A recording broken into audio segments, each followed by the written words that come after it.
oui, vous êtes complètement inconscient. Je sais, ça a l'air d'une insulte comme ça dans ce monde, mais si vous voulez bien, on va changer ça maintenant, parce que c'est dans ce changement-là que réside tout vos pouvoirs.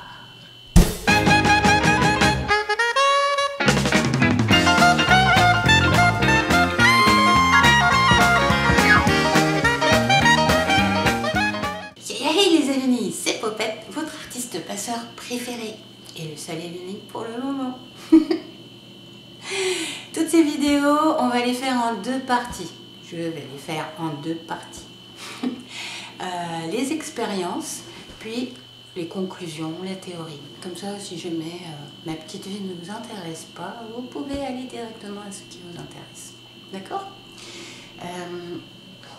Aussi, sachez bien que tout ce qui concerne votre inconscient, ça doit venir de votre propre expérience, de vos propres recherches. Je n'aurai jamais l'audace de vous dire c'est comme ça et pas autrement. Et dans cette vidéo-là, vous allez vraiment comprendre pourquoi. Mais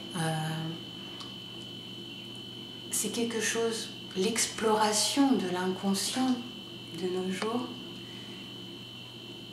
on le connaît si peu encore que chacun doit le faire pour soi, tout au long de sa vie, quand il le veut, s'il le veut. On est d'accord? Ça vous va? Zou! Cette fois-là, je vais vous parler de deux expériences. 10 expériences. Pour la première, il faut déjà savoir que j'ai grandi dans un monde athée, en Yougoslavie, et je n'ai jamais été baptisée dans quelque religion que ce soit. Mais ce que je sais maintenant être mon intuition, c'est-à-dire moi j'avais tout le temps des idées comme ça, je ne savais pas trop où ça allait me mener, mais j'y allais quand même. Et même quand ça me flippait, même quand je ne savais pas du tout où je mettais les pieds, voilà, je suivais mes intuitions. Je sais à présent que c'était des intuitions. Et elles me menaient toujours vers des rencontres de gens qui étaient dans des spiritualités différentes.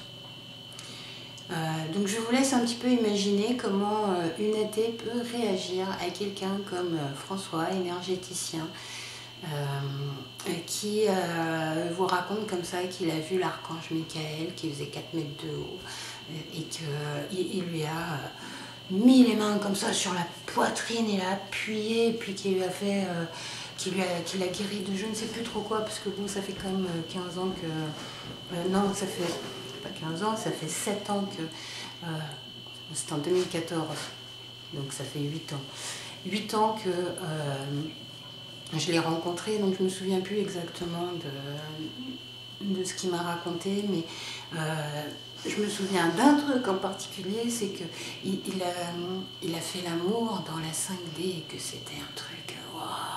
Après ça, dans la 3D, ici-bas, ça l'intéressait plus du tout. Vous voyez un petit peu. C'est surtout ça qui m'a intéressée. J'aurais tellement adoré pouvoir vivre un truc comme ça. Il voyait aussi des gros nuages bleu-bleu là au-dessus des supermarchés, etc. qui flinguaient. Voilà. C'était quelqu'un qui était complètement en dehors de ce que moi je pouvais considérer comme réel. Mais j'arrivais quand même pas à me dire faut qu'il arrête la fumette, voire le LSD là, parce que je n'arrivais pas à me le dire parce que c'était un homme qui était tellement sincère, tellement vivant, il donnait tellement de détails. que je ne voyais absolument pas en fait pourquoi il m'aurait menti. Il m'a initiée au Reiki, mais aussi aux énergies amérindiennes, égyptiennes, etc. Le tout en l'espace de 2 semaines. C'est quelqu'un qui disait que de toute façon les énergies, c'est les énergies, quelle que soit la culture qui l'emploie et qui l'enseigne, ça reste les énergies, c'est ce que c'est. Hein. Et nos cultures, bon bah ça réduit un petit peu ce que c'est. Voilà. C'est vraiment la première personne qui m'a permis de constater que bon bah on n'a pas tous la même réalité. Et de faire la paix avec ceux qui n'ont pas la même réalité que moi. Et en l'occurrence, quand il y a des conflits, en particulier dans les familles, hein, ça arrive à plus d'un. Voilà. La première expérience. La deuxième expérience, je vais y aller assez brièvement. En fait, il y a tellement d'événements dans ma vie. Je sais pas, j'aurais pu vous parler de la fermeture de ma première association, l'association des artistes passeurs justement. Ou alors j'aurais pu vous parler de mon AVC. Ou alors l'AVC, bon, j'ai été complètement paralysée du côté droit et je ne pouvais pas parler. Mais ça a duré peut-être 3 jours. Et au bout d'une semaine, j'étais dehors, hein, j'étais sortie de l'hôpital et puis rien derrière. Hein. Voilà, j'étais comme je suis aujourd'hui, simplement je parlais un petit peu plus lentement qu'aujourd'hui. C'était en 2016. Et j'aurais pu aussi vous parler des 2 moments où je me suis retrouvée SDF, par exemple. Alors bon, ça n'a pas duré très longtemps, hein. Je me suis retrouvée, c'était la première fois que je me suis retrouvée SDF 15 jours, mais je ne savais pas. Jusqu'au dernier des 15 jours, je ne savais pas que ça n'allait durer que ce temps-là. C'était des moments très très difficiles à vivre. Vous pouvez imaginer. C'était des émotions très dures. Mais je me suis rendu compte que derrière chacune de ces expériences négatives, je me retrouvais en fait dans un monde qui était bien meilleur. Je me retrouvais dans des situations qui étaient bien meilleures que mes situations précédentes. Et donc aujourd'hui, j'accueille les moments difficiles avec bien plus d'enthousiasme. Même si les émotions difficiles sont là, je sais qu'un jour ou l'autre, tout le puzzle va se mettre en place et que je serai dans un monde meilleur, où je m'aimerai un petit peu plus, j'arriverai un petit peu plus à suivre mes envies. Voilà. Donc bon, là, c'est pas vraiment une expérience, c'est tout un champ d'expériences, mais voilà, c'est les expériences négatives dans ma vie. Les expériences qui ont été vraiment très dures. Je sais pas, ça aurait pu être aussi le moment où je me suis fait virer de l'éducation nationale. Ça m'a vraiment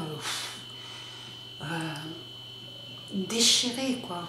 C'était un moment très très difficile, hein, mais derrière ça, j'ai créé l'association des artistes passeurs, qui était le premier truc où je pouvais faire vraiment ce qui me plaisait à moi. Ce qui me plaisait à moi. Et j'y suis allée avec tellement d'enthousiasme que derrière ça, en fait, j'ai complètement oublié. J'étais tellement heureuse de faire tout ça. Voilà, les deux expériences qui qui vont nous servir maintenant à établir des conclusions, des théories pour tout ça. Voici une théorie. La réalité globale de ce monde est faite de 7 milliards de petits bouts de réalité. Chacun a la sienne. Ma réalité n'est pas du tout la même que celle de ma voisine là-haut. Elle n'est pas non plus la même, et ça vous pouvez le comprendre, que la réalité de quelqu'un qui vit au Nicaragua ou en Amérique du Sud, en Amérique du Sud ou en Afrique du Sud ou en Australie, etc. Elle n'est pas du tout la même que quelqu'un qui a été éduqué dans l'esprit catholique, musulman, juif, etc.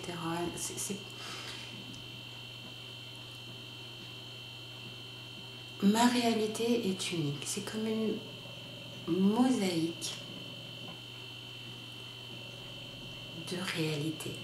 La réalité globale est une mosaïque de la réalité de chacun. Et personne ne peut se vanter d'avoir toute la réalité en tête, d'arriver à saisir toute la réalité. Non, chacun a sa réalité. Et on ne peut pas forcer quelqu'un à en choisir une autre. Et alors pourquoi est-ce que chacun a sa réalité? Pourquoi? Qu'est-ce qui fait que on ne voit pas tous les mêmes choses? Une table est une table, une porte est une porte. Comment ça se fait qu'on ne voit pas tous la réalité de la même manière? Eh bien, c'est du fait que, voilà, scientifiquement, les neurosciences, elles ont bien avancé depuis que Bush a mis des milliards sur les recherches. Les neurosciences ont énormément avancé. Et on a pu délimiter la quantité d'informations qui est gérée par notre conscient et la quantité d'informations qui est gérée par notre inconscient. Notre conscient gère 2 mégaoctets par seconde. Notre inconscient gère 400 téras par seconde. Par seconde. D'accord? Alors je ne sais pas trop si vous êtes au courant de c'est quoi les mégas, c'est quoi les téras, mais en gros ça vous fait un truc comme une petite chanson de 2 minutes contre des milliards d'albums à la seconde. Donc si vous voulez, on pourrait prendre une image. Notre conscience est comme une caméra. Une caméra dont on ne voit que le champ. Le hors-champ, c'est notre inconscient. Ici, par exemple, vous n'avez aucune idée de ce qu'il y a derrière, ce qu'il y a sur les côtés. Vous ne savez pas si c'est un appartement, une maison, vous ne savez pas la taille de l'appartement, de la maison, vous ne savez rien de tout ça. Tout ce que vous savez, c'est que il y a des coussins, un lit et puis un mur. Mais c'est une caméra qui est mobile, pas comme celle-là qui est sur un pied. Même si celle-là aussi pourrait être mobile. C'est une caméra qui est mobile et qui est mue en fait par notre intuition. Notre intuition qui,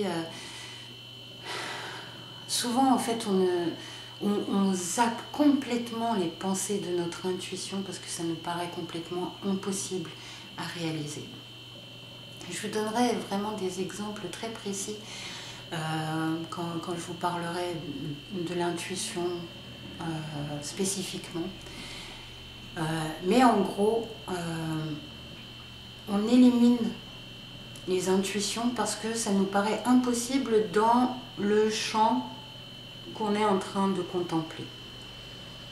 D'accord? Mais quand c'est important, quand c'est vital, quand c'est quelque chose qui doit absolument nous mener à notre bien-être, l'intuition, elle revient, elle revient, elle revient, elle revient, elle revient, elle revient. C'est des pensées qui reviennent toujours identiques. Les pensées, c'est-à-dire des phrases, des voix, une voix sur une image, voilà.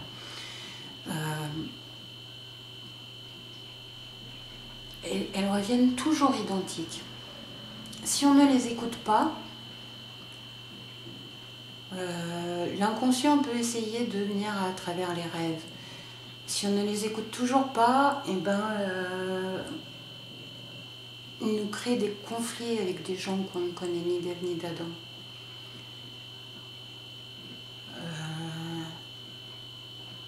Si on ne les entend toujours pas, si on ne suit toujours pas l'intuition, il peut aussi nous créer des conflits avec des gens proches. Et l'inconscient peut aussi aller jusqu'à créer des accidents et des maladies. Si on n'écoute pas une intuition, je vais vous donner un exemple tout bateau, on doit se reposer, mais on se dit bah non, je ne vais pas pouvoir me reposer maintenant parce que j'ai mon boulot, la famille, les enfants, tout ça, bon, je ne peux pas me reposer maintenant, et plouf, on se retrouve avec un gros rhume qui nous pause. On est obligé de s'arrêter, de s'allonger et de se reposer. D'accord ? Donc notre inconscient, ce qu'il gère, c'est le bon fonctionnement de tous les organes, mais aussi de notre psyché.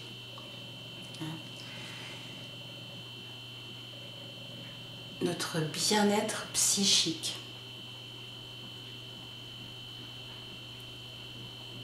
Il faut arriver à faire ami avec son inconscient.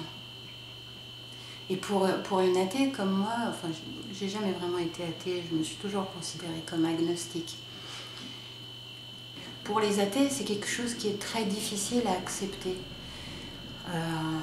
Que quelque chose qu'on ne connaît pas, dont on n'a pas conscience, soit aux commandes. Mais qu'est-ce que vous voulez ? Il faut bien que je vous le dise. C'est pas vous qui commandez. C'est pas votre conscient qui commande. C'est votre inconscient et il le fait vraiment pour votre plus grand bien. À chaque fois qu'il vous arrive quelque chose de douloureux, c'est pour vous apprendre quelque chose. Quelque chose sur vous-même. Ça peut être n'importe quoi, ça peut être des pensées qu'on a, t'es nul, t'es moche, voilà. Ça peut aussi bien être des relations qui ne nous sont pas favorables, un boulot qui n'est pas fait pour nous, etc.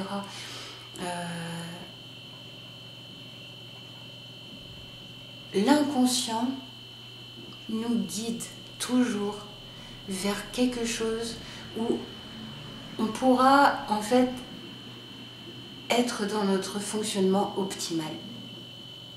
D'accord ? Et le bonheur, c'est quoi ? C'est juste ça, la normale. Hein. Le bonheur, c'est la normale. C'est pas un truc à chercher dans tous les sens. C'est juste la normale. C'est notre fonctionnement optimal. Et ben voilà, il faut arriver à faire ami avec un inconscient qui est capable de nous traîner par les pieds avec la tête qui rebondit sur le caillou là, jusqu'à ce qu'on l'écoute.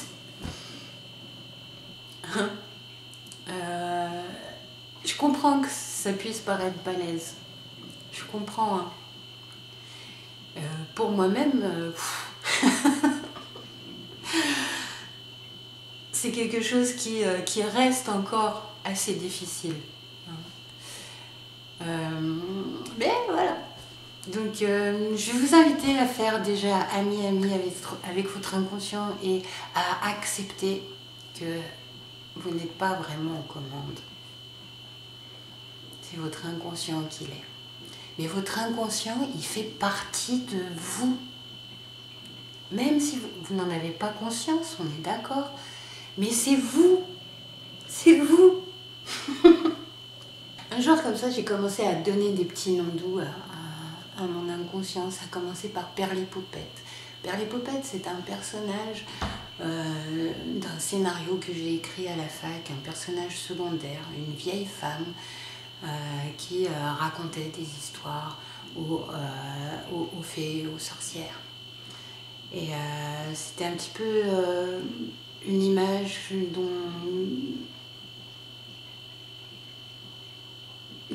que c'était quelqu'un que j'avais envie d'être ou de devenir.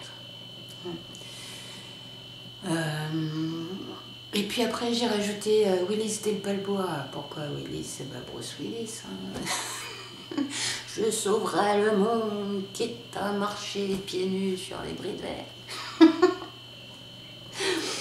Balboa, parce que bon, faut quand même se bagarrer hein, dans la vie. Mais le cœur, avec le cœur.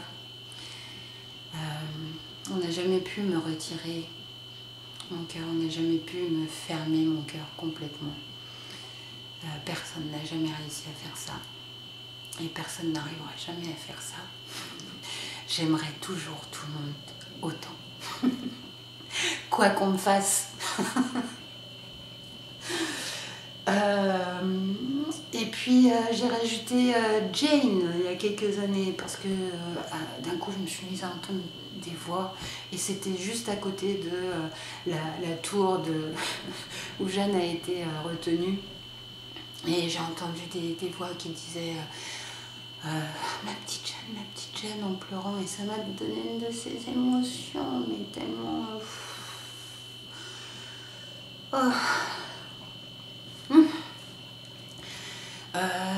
et j'avance encore et puis là je vois une plaque comme quoi il est dans un bâtiment qui était juste en face de la tour où Jeanne a été déportée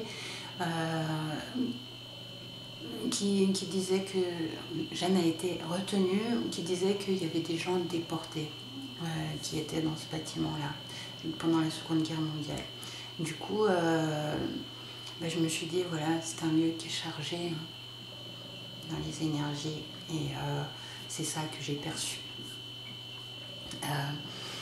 Du coup, Jane aussi, parce que j'ai aussi envie d'entendre des choses comme ça, j'ai envie de pouvoir... de savoir ce qui est bon pour moi et ce qui ne l'est pas, tout simplement. Et de le sentir directement. Et il y a très peu de temps, il y a 1 an ou 2, j'ai aussi rajouté Joy. Parce que, quand même, la joie, c'est ce qui me mène depuis toujours, depuis la première association des artistes passeurs, où les créations collectives qu'on organisait avaient tous pour but juste d'arriver à partager une grande joie d'avoir créé quelque chose ensemble. Donc pour moi la joie c'est quelque chose à suivre, vraiment à suivre et c'est tellement bon, tellement merveilleux. Voilà. Donc et vous hein? Ce serait quoi les petits noms que vous donneriez à votre inconscient? Ah, s'il vous plaît, dites-le moi en commentaire. Je serais vraiment très très curieuse de savoir ce que vous auriez envie de donner comme nom à votre inconscient. Donc voilà. N'hésitez pas à liker, partager, tout ça, vous abonner. Si vous avez besoin d'un conseil personnalisé, vous pouvez me contacter aussi. Et voilà, autant pour cette vidéo. Très belle journée, soirée à tous et à bien vite j'espère.